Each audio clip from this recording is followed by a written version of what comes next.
এ ব্যাপারে এই যাত্রাবাড়ির ঘটনার ব্যাপারে স্বরাষ্ট্র উপদেষ্টা ইতিমধ্যে একটা বক্তব্য দিয়েছেন, আপনারা নিশ্চয়ই শুনেছেন। প্রত্যেকটা ঘটনাকে আলাদা করে একটু বিচার করার প্রয়োজন আছে অন্যান্য ঘটনার থেকে।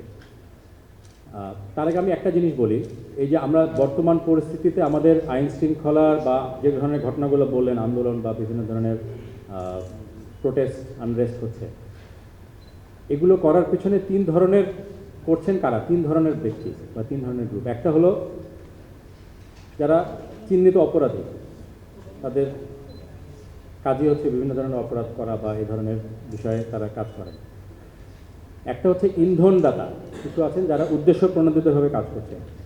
আর একটা বড় গ্রুপ আছে যারা দেশের সাধারণ জনগণ, যেমন এই যে ছাত্রদের যেটা বললেন, এর আগে আমরা বিভিন্ন সময় দেখছি যে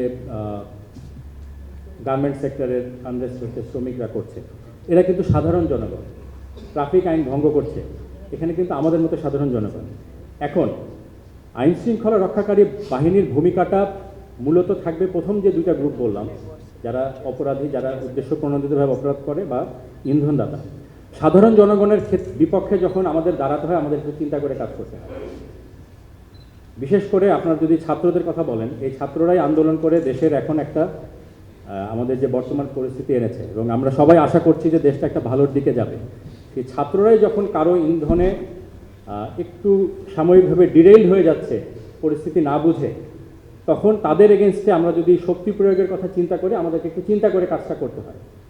ঠিক আছে, আমরা আশা করি ছাত্ররা, শ্রমজীবী, কর্মজীবী, সাধারণ মানুষ যারা আছেন, প্রত্যেকেই তার নিজ নিজ জায়গায় থেকে আমরা দেশটাকে কোথায় দেখতে চাই এবং সেখানে আমার নিজের কী দায়িত্ব সেটা বুঝবেন।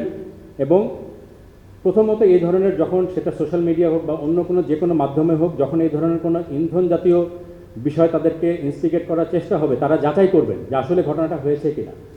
দ্বিতীয়ত, যদি ঘটনা সত্যও হয়, সব ঘটনার প্রতিবাদ এত ভায়োলেন্টলি করার কোনো প্রয়োজন নেই, অনেক শান্তিপূর্ণভাবে করা যাবে, বিকজ আমরা সবাই শান্তি চাই দেশে। তো এখানে আমাদের সাধারণ জনগণ, বিশেষ করে ছাত্র, কর্মজীবী, শ্রমজীবী এবং সকল পর্যায়ের মানুষ, আমাদের একটা সকল নিজের দায়িত্ব আছে যে আমরা যদি নিজে থেকে দায়িত্বশীল ভূমিকা পালন করি, তাহলে এই অনেকগুলো এই ধরনের ঘটনা আমরা অ্যাভয়েড করতে পারি। এবং তখন আইন শৃঙ্খলা রক্ষাকারী বাহিনী যারা উদ্দেশ্য প্রণোদিতভাবে অপরাধ করে, তাদের এগেনস্টে আমরা কাজ করতে পারি। সেক্ষেত্রে আমাদের কাজের পরিধিটাও সহজ হয়, দেশের এই ধরনের ঘটনাগুলো আমরা কমাতে পারি।